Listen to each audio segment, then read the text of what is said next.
Hello दोस्तों, नमस्कार। मैं हूं पंकज, आपके अपने यूट्यूब चैनल द सेलेक्ट पर एक बार फिर से आपका स्वागत करता हूं। दोस्तों, हम लोग इतिहास जीएस पढ़ रहे थे। जीएस में गुप्त वंश स्टार्ट कर चुके थे। गुप्त वंश में आज हम पढ़ेंगे चंद्रगुप्त द्वितीय विक्रमादित्य को। तो सब लोग हेडिंग लगा लीजिए, चंद्रगुप्त द्वितीय विक्रमादित्य।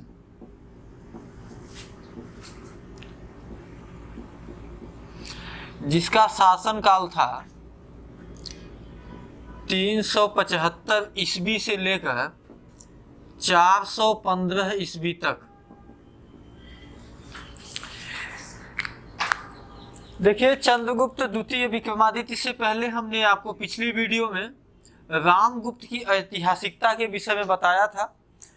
रामगुप्त के पश्चात चंद्रगुप्त द्वितीय विक्रमादित्य गद्दी पर बैठता है और चंद्रगुप्त विक्रमादित्य का जो शासनकाल है वो गुप्तों का स्वर्ण युग माना जाता है। मैंने आपको बताया था कि गुप्त काल को भारतीय इतिहास का स्वर्ण युग माना जाता है। यदि हम गुप्त काल में देखें तो चंद्रगुप्त द्वितीय का जो शासनकाल है उसे हम गुप्तों का स्वर्ण युग मानते हैं। दूसरी बात यह है कि चंद्रगुप्त द्वितीय विक्रमादित्य को ने कई उपाधियां धारण किया था। देखिए, आपके एग्जाम में सवाल उपाधियों से पूछे जाते हैं और सबसे ज्यादा यदि कोई किसी वंश के शासकों ने किसी शासकों ने यदि उपाधियों को धारण किया है तो वो गुप्त शासकों ने, और यदि गुप्त शासकों में सबसे ज्यादा किसने उपाधि धारण किया है तो वह चंद्रगुप्त द्वितीय विक्रमादित्य ने उपाधि धारण किया है। जैसे उसके कुछ उपाधियों की हम बात कर लेते हैं। देवर्ष की उपाधि उसने धारण किया था, महाराज की उपाधि धारण किया था, महाराजाधिराज की उपाधि, परम भट्टकारक, ये तमाम उसकी उपाधियां थी। देखिए, एग्जाम में उसके उपाधियों से सवाल खूब पूछे गए हैं, इसलिए आप लोग उपाधियां भी देख लीजिए। चंद्रगुप्त द्वितीय विक्रमादित्य जब गद्दी पर बैठा तो उसने अपनी स्थिति को सुदृढ़ करने के लिए उस समय जितने भी छोटे छोटे राजवंश थे उन सभी राजवंशों से वैवाहिक संबंध स्थापित किए। हम जब आपको बिंबिसार पढ़ा रहे थे तो बिंबिसार के विषय में भी बताए थे कि उसने अपनी स्थिति मजबूत करने के लिए और अपने साम्राज्य के विस्तार के लिए दो नीतियां अपनाई थी। पहला युद्ध नीति और दूसरा वैवाहिक संबंध। उसी तरीके से कुछ चंद्रगुप्त द्वितीय विक्रमादित्य ने भी किया था। तो इसने जो वैवाहिक संबंध स्थापित किए, पहला यह है कि इसने नागवंश की राजकुमारी, नागवंश की राजकुमारी कुबेर नागा से विवाह अपना किया स्वयं का। इसके पहले पिछले वाली वीडियो में हमने कल बताया था कि उसका पहला विवाह जो हुआ था वो ध्रुव देवी से भी हुआ था। उसके बाद फिर इसने अपनी पुत्री जिसका नाम था प्रभावती गुप्ता, तो प्रभावती गुप्ता का जो विवाह किया था उसने, वो वाकाटक वंश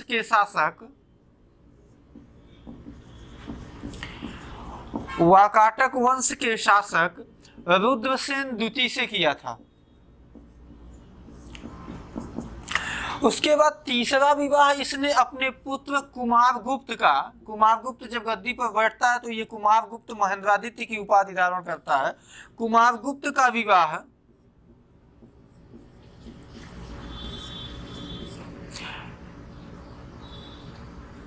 कदंब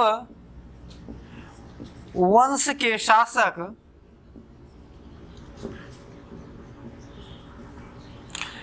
काकुत्स वर्धन की पुत्री से करता है।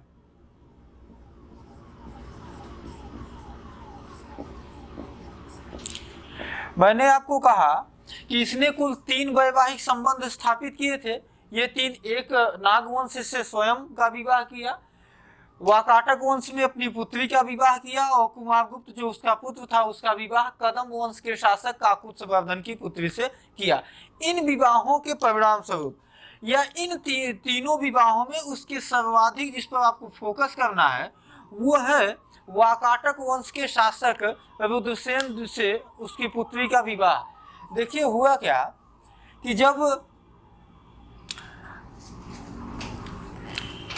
चंद्रगुप्त द्वितीय की पुत्री का वैवाहिक संबंध वाकाटक वंश के शासक रुद्रसेन द्वितीय से हो जाता है, तो चंद्रगुप्त द्वितीय ने वाकाटक शासक रुद्रसेन के साथ मिलकर शकों पर आक्रमण करते हैं।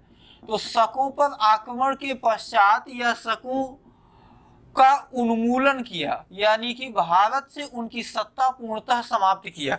तो यहाँ से 2-3 सवाल आपके एग्जाम में बनते हैं। पहला ये कि भारत से अंतिम रूप से शकों का उन्मूलन किसने किया, तो आपको चंद्रगुप्त द्वितीय विक्रमादित्य बताना होगा। लेकिन अगर ये पूछ लिया जाए कि किनके सहयोग से किया, तो वाकाटक वंश के शासक रुद्रसेन द्वितीय के साथ मिलकर उसने किया था। उसके बाद जब वह जब वह शकों का उन्मूलन कर लिया, यानी शकों को समाप्त कर लिया, तो इस खुशी में या इसी के उपलक्ष्य में उसने चांदी के सिक्के चलवाए थे। और ये चांदी के सिक्के जो थे वो व्याघ्र शैली के बने थे। इसका आशय ये हुआ कि उसमें बाघ का चित्र बना हुआ था। तो ये भी एग्जाम में सवाल आपके पूछा गया है कि चंद्रगुप्त द्वितीय विक्रमादित्य ने व्याघ्र शैली के चांदी से निर्मित सिक्के कब बनवाए थे, तो वो शकों के उन्मूलन के पश्चात बनवाए थे। चलिए ये आगे बढ़ते हैं। अब हम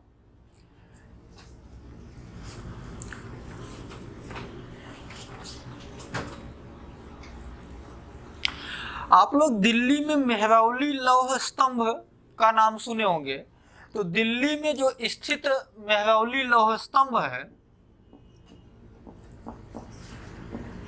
मेहरौली लौह स्तंभ, इसका निर्माण चंद्रगुप्त द्वितीय विक्रमादित्य ने ही करवाया था।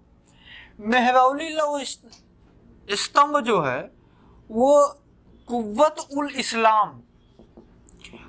उल इस्लाम नामक मस्जिद का निर्माण भारत में कुतुबुद्दीन ऐबक ने करवाई थी। तो कुतुबुद्दीन ऐबक के द्वारा बनवाई गई मस्जिद जो थी कुव्वत उल इस्लाम, इसे उत्तर भारत की या दिल्ली में तुर्की सत्ता के द्वारा बनवाई गई पहली मस्जिद माना जाता है। तो इस कुव्वत उल इस्लाम नामक मस्जिद के प्रांगण में ही वर्तमान में मेहरौली लौह स्तंभ है। ये भी सवाल पूछा गया है। तो लेकिन आपको याद रखना है कि मेहरौली लौह स्तंभ का निर्माण किसने करवाया था, तो चंद्रगुप्त द्वितीय विक्रमादित्य ने करवाया था। आगे बढ़िएगा। चंद्रगुप्त द्वितीय के दरबार में 9 विद्वानों का एक समूह निवास करता था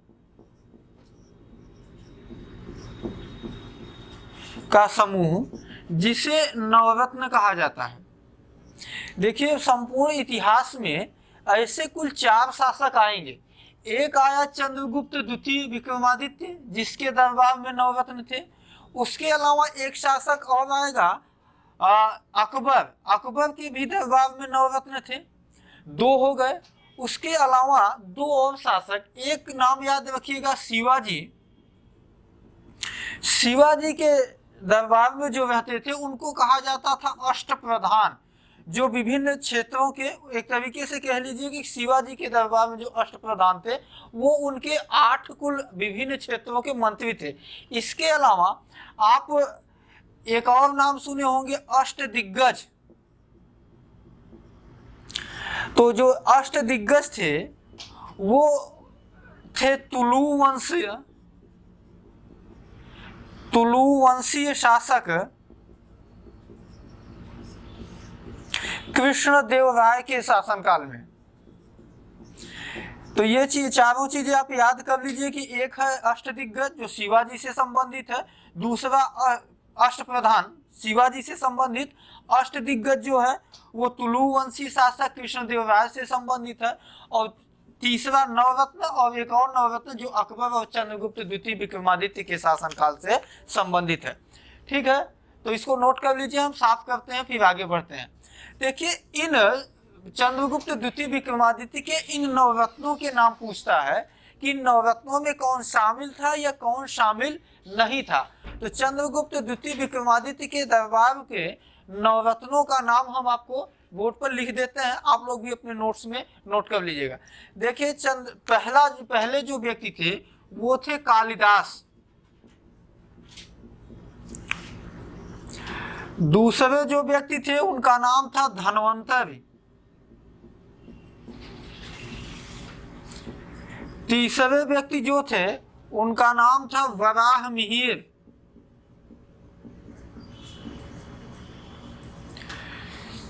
चौथे जो व्यक्ति थे उनका नाम था अमर सिंह।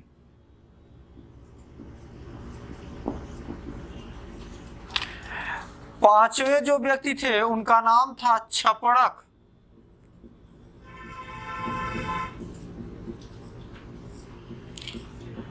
छठवें जो व्यक्ति थे उनका नाम था शंकु। सातवें जो व्यक्ति थे उनका नाम था बेताल भट्ट।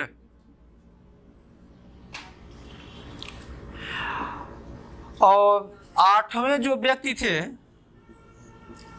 उनका नाम था घटकर्पर। और नौवें जो व्यक्ति थे उनका नाम था वररुचि। तो ये 9 विद्वान, अलग अलग क्षेत्रों के कुल 9 विद्वान चंद्रगुप्त द्वितीय विक्रमादित्य के दरबार में निवास करते थे, जिनको ही सामूहिक रूप से क्या कहा जाता था, नवरत्न कहा जाता था। दोस्तों इनमें से 2-3 लोगों के विषय में भी पूछा गया है, जैसे कालिदास की पुस्तकों के नाम पूछा जाता है। और कालिदास की पुस्तकों के नाम हम बचपन से पढ़ते आ रहे हैं, लेकिन यह पुस्तकों के नाम ही याद कर लेना आपके लिए पर्याप्त नहीं होगा, क्योंकि कालिदास की जितनी भी किताबें पुस्तकें हैं उनमें से कोई पुस्तक महाकाव्य है, कोई पुस्तक खंड काव्य है और कोई पुस्तक नाटक है। तो कालिदास की पुस्तकों के नाम और उन पुस्तकों में कौन खंड काव्य, कौन नाटक और कौन महाकाव्य है। धन्वंतर इनमें से पूछा जाता है कि कौन चिकित्सक थे, तो धन्वंतर चिकित्सक थे। वराहमिहिर के विषय में पूछा जाता है तो वो एक खगोल शास्त्री थे।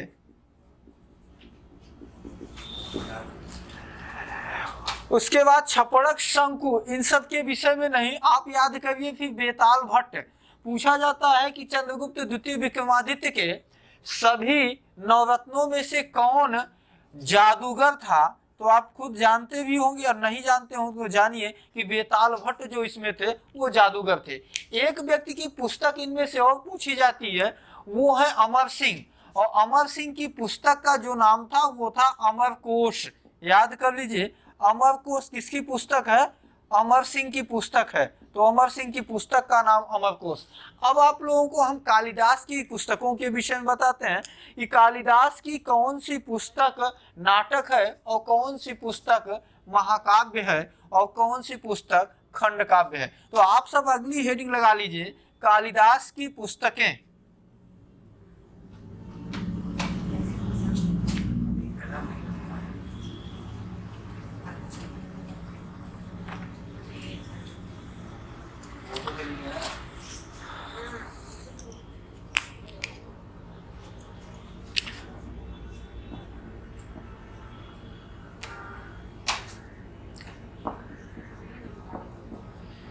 कालिदास की पुस्तकें। देखिए, कालिदास की एक पुस्तक का नाम है रघुवंशम, दूसरा है कुमार संभवम।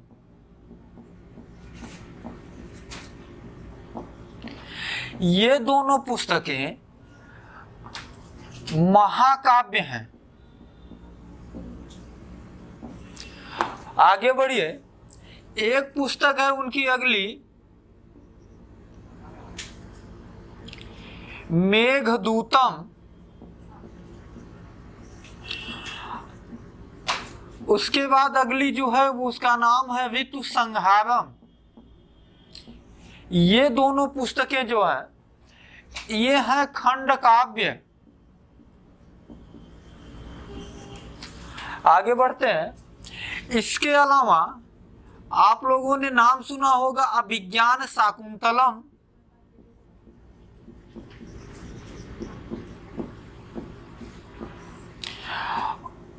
और विक्रमोर्वशीयम,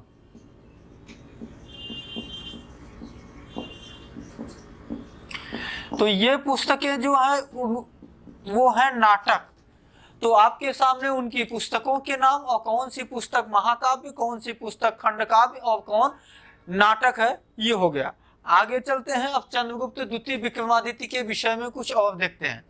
देखिए, चंद्रगुप्त द्वितीय विक्रमादित्य के ही शासनकाल में एक चीनी यात्री भारत आया था जिसका नाम था फाहियान, तो उसका भी जिक्र हम कर लेते हैं। तो चीनी यात्री फाहियान,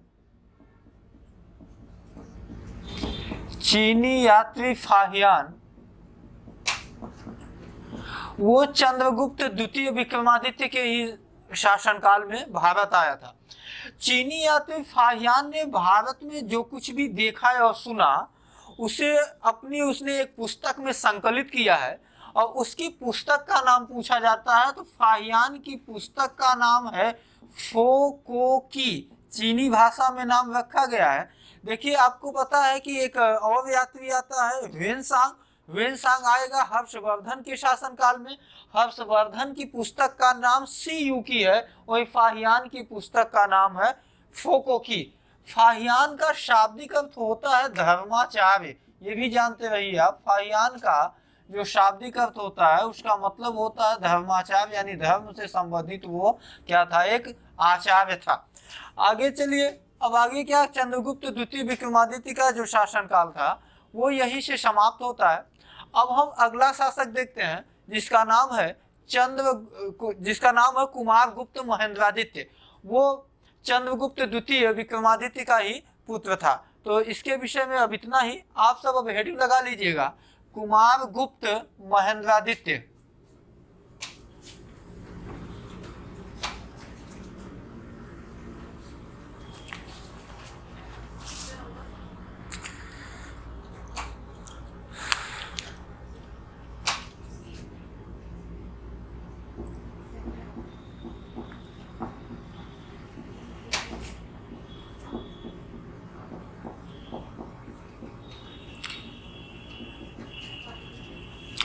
कुमारगुप्त महेंद्रादित्य का जो शासनकाल था वो था 415 से 455 ईस्वी तक। 415 से 455 ईस्वी तक। अब कुमारगुप्त के पिता का नाम तो आप जानते ही हैं, लेकिन उससे ये पूछा जाता है कि उनके क्या बोलते हैं, उनकी माता का क्या नाम था।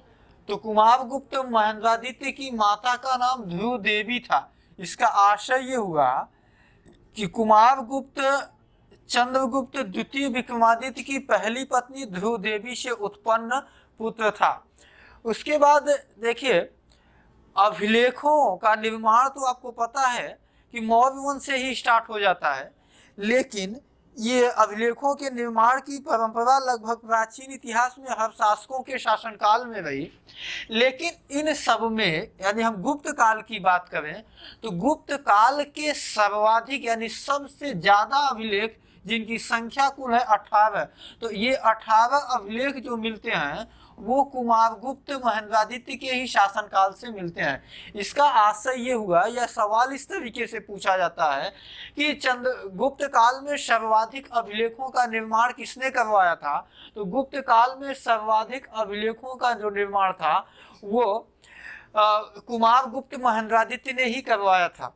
इसके अलावा एक सवाल और देखिएगा, राजस्थान में एक स्थान है जिसको कहा जाता है बयाना।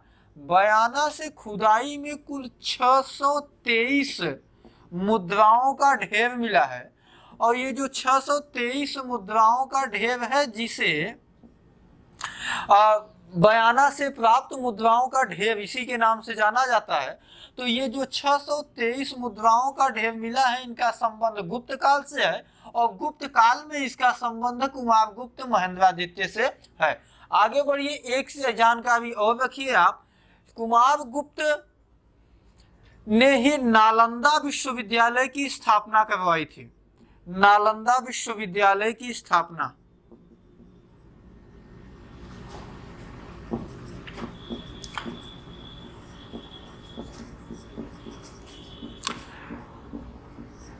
प्राचीन इतिहास में कई विश्वविद्यालयों का जिक्र आएगा, जैसे तक्षशिला विश्वविद्यालय, नालंदा विश्वविद्यालय, विक्रमशिला विश्वविद्यालय और वल्लभी विश्वविद्यालय। तो इन चारों विश्वविद्यालयों के विषय में आपको जानना आवश्यक है, लेकिन हम यहाँ पर थोड़ा सा नालंदा विश्वविद्यालय के विषय में चर्चा करते हैं। तो आप अगली हेडिंग लगाइए अब, नालंदा विश्वविद्यालय।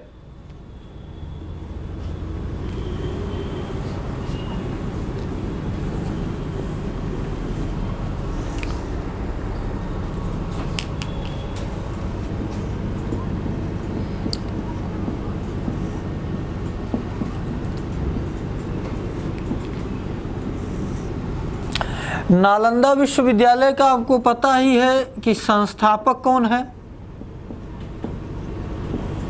कुमारगुप्त।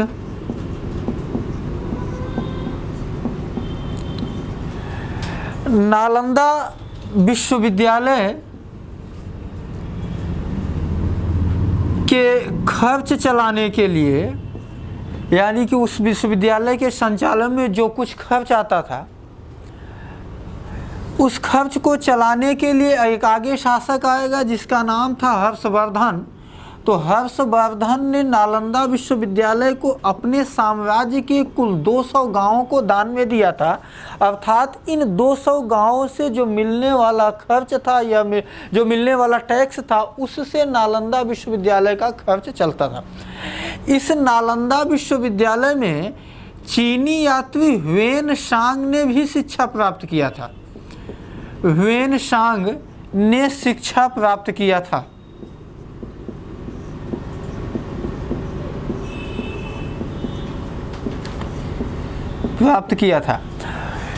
ह्वेन सांग जब इस विश्वविद्यालय में शिक्षा प्राप्त कर रहा था तो पूछा जाता है कि उस विश्वविद्यालय का उस समय आचार्य या उस समय उस विश्वविद्यालय का कुलपति कौन था? तो आप जवाब दीजिएगा शीलभद्र। इसी तरीके का सवाल आपसे एक चीनी यात्री इत्सिंग ने वल्लभी विश्वविद्यालय की यात्रा किया था, तो वहाँ से भी इसी तरीके के कुछ सवाल आपके एग्जाम में पूछे जाते हैं। तो चलिए, जब हम आएंगे वल्लभी वंश पढ़ाएंगे तो वहाँ पे वल्लभी विश्वविद्यालय की चर्चा हम करेंगे। लेकिन नालंदा विश्वविद्यालय जिसकी स्थापना कुमारगुप्त ने करवाई थी, वह विश्वविद्यालय या उस विश्वविद्यालय को नष्ट कर दिया गया था। तो सवाल ये पूछता है कि नालंदा विश्वविद्यालय को किसने जलाकर नष्ट कर दिया था? तो आपको पता है कि भारत में एक तुर्क शासक जिसका नाम था मोहम्मद गोरी, उसका आक्रमण हुआ था। तो मोहम्मद गोरी के आक्रमण के पश्चात उसका एक सेनापति था जिसका नाम था इख्तियारुद्दीन बख्तियार खिलजी। इख्तियारुद्दीन बख्तियार खिलजी। तो इख्तियारुद्दीन बख्तियार खिलजी जो मोहम्मद गोरी का सेनापति था, उसी ने नालंदा विश्वविद्यालय को जलाकर नष्ट कर डाला था। लेकिन एक चीज़ मैं आपको बताऊं कि आज भी नालंदा विश्वविद्यालय पटना में चल रहा है। मैं आपसे एक सवाल ये पूछता हूं कि वर्तमान में उस नालंदा विश्वविद्यालय का कुलपति कौन है? आप अपने कमेंट बॉक्स में इसका जवाब दीजिएगा। चलिए अब अगली हेडिंग लगाते हैं स्कंदगुप्त के विषय में। कुमारगुप्त के पश्चात जो अगला शासक होता है उसका नाम स्कंदगुप्त होता है, जिसका शासनकाल था 455 से 467 ईस्वी तक। तो हेडिंग लगा लीजिए आप सब, स्कंदगुप्त।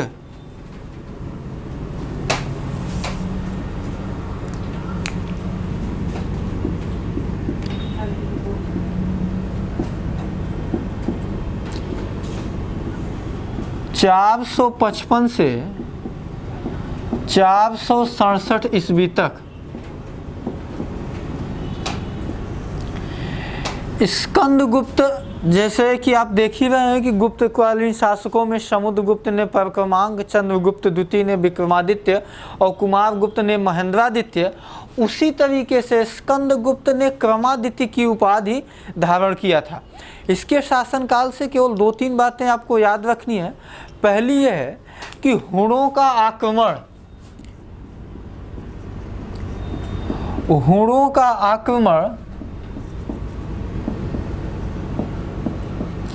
स्कंदगुप्त के ही शासनकाल में भारत में हुआ था। और उसके बाद फिर दूसरी चीज़ ये है कि स्कंदगुप्त, मैंने आपको रुद्रदामन का जूनागढ़ अभिलेख बताया था, उस अभिलेख में स्कंदगुप्त ने भी अपने नाम का जिक्र किया था। उसने ये उसमें उत्कीर्ण करवाया था कि मेरे भी शासनकाल में सुदर्शन झील का बांध टूटा, और जब वो बांध टूटा तो उस बांध का पुनर्निर्माण भी स्कंदगुप्त ने करवाया। फिर स्कंदगुप्त ये भी बताता है कि जब मेरा शासनकाल था या जब मैं गद्दी पर था तो उस समय जूनागढ़ का, जहाँ पर वो सुदर्शन झील थी, वहाँ का राज्यपाल जो था वो था पर्णदत्त। ये आपके कुछ बड़े शासक हो गए, स्कंदगुप्त, कुमारगुप्त और बाकी पीछे जो आपने पढ़ा, ये सब गुप्त वंश के शासक हैं। अब इनके पश्चात कई शासकों के नाम मिलता है, बुधगुप्त, पूर्वगुप्त, उपगुप्त, नरसिंह बालादित्य। तो इस तरीके के शासकों के नाम आपको मिलेंगे। लेकिन इन सभी शासकों में से एक शासक था जिसका नाम था भानुगुप्त। उन शासकों को आपको याद नहीं रखना है, बस हम 2-3 नाम आपको और बता देते हैं। जैसे आप नाम एक याद रख लीजिएगा, नरसिंह बालादित्य। इसका नाम इसलिए सिर्फ याद रखना है क्योंकि जिस तरीके से समुद्रगुप्त ने परक्रमांक, चंद्रगुप्त ने विक्रमादित्य आदि उपाधियां धारण की थी, उसी तरीके से आपसे पूछ लेता है कि वह कौन सा गुप्तवंशी शासक था जिसने बालादित्य की उपाधि धारण किया था, तो आपको बताना होगा वह शासक नरसिंह था। उसके बाद फिर दूसरा हमने नाम बताया आपको भानुगुप्त। तो भानुगुप्त का नाम क्यों याद रखना है इसको हम थोड़ा बाद में बताते हैं, लेकिन उसके पहले आप ये समझ जाइए कि गुप्त वंश का अंतिम शासक कौन था। तो गुप्त वंश का अंतिम शासक विष्णुगुप्त को माना जाता है। यह गुप्त वंश का अंतिम शासक था और पहला शासक और संस्थापक कौन था, वो श्रीगुप्त था। अब हम बात कर लेते हैं भानुगुप्त। देखिए, भानुगुप्त का जो शासनकाल था वो लगभग 6वीं शताब्दी ईस्वी के पूर्वार्ध में था। 6वीं शताब्दी ईस्वी के पूर्वार्ध का मतलब ये हुआ कि 500 प्लस, यानी 501 भी हो गया तो वो 6वीं शताब्दी हो गया। तो 501 नहीं बल्कि 510 ईस्वी का एक अभिलेख प्राप्त हुआ है, एक अभिलेख जिसको कहा जाता है एवण अभिलेख। इसी एवण अभिलेख, यह एवण अभिलेख भानुगुप्त के शासनकाल का है और इसी एवं अभिलेख में भारतीय इतिहास में पहली बार सती प्रथा का साक्ष्य मिलता है। फिर से मैं अपनी बात को रिपीट करूं तो सती प्रथा का साक्ष्य किस अभिलेख में मिलता है, एवं अभिलेख में। और इस अभिलेख, यह अभिलेख किसके शासनकाल का है, भानुगुप्त के। कब का है, समय भी है 510 ईस्वी। हाँ, तो अब इस एवं अभिलेख में उल्लेख यह मिलता है कि भानुगुप्त के भी शासनकाल में हुणों का आक्रमण हुआ, उसी तरीके से जिस तरीके से स्कंदगुप्त के शासनकाल में हुणों का आक्रमण हुआ था। तो भानुगुप्त का सेनापति भी था और उनका मित्र भी था जिसका नाम था गोपराज। वो हुणों के विरुद्ध युद्ध करता हुआ युद्धस्थल में मारा गया। परिणाम स्वरूप या उसके पश्चात उसकी पत्नी के नाम का जिक्र नहीं है, वह भी जिंदा गोपराज के साथ चिता में जल मरी। यह भारतीय इतिहास का पहला सती प्रथा का साक्ष्य या उदाहरण माना जाता है, जिसका उल्लेख किसमें है, एवं अभिलेख में है। तो ठीक है दोस्तों, हम अपनी यहीं से क्लास समाप्त करते हैं। गुप्त वंश का राजनैतिक इतिहास जो था वो समाप्त हो गया है। अब हम अगली वीडियो जो लेकर आएंगे वो होगा गुप्तकालीन संस्कृति, जिसमें हम गुप्त काल में किस तरीके से भारत में सामाजिक परिवर्तन, सांस्कृतिक परिवर्तन, राजनैतिक परिवर्तन और किस तरीके से भारत का आर्थिक विकास हुआ, इन सारी बातों की उसमें हम चर्चा करेंगे। तभी आपको यह बात क्लियर हो पाएगी कि भारतीय इतिहास का स्वर्ण युग ही गुप्त काल को क्यों कहा जाता है। तो ठीक है दोस्तों, यहीं से वीडियो को समाप्त करते हैं। Thank you.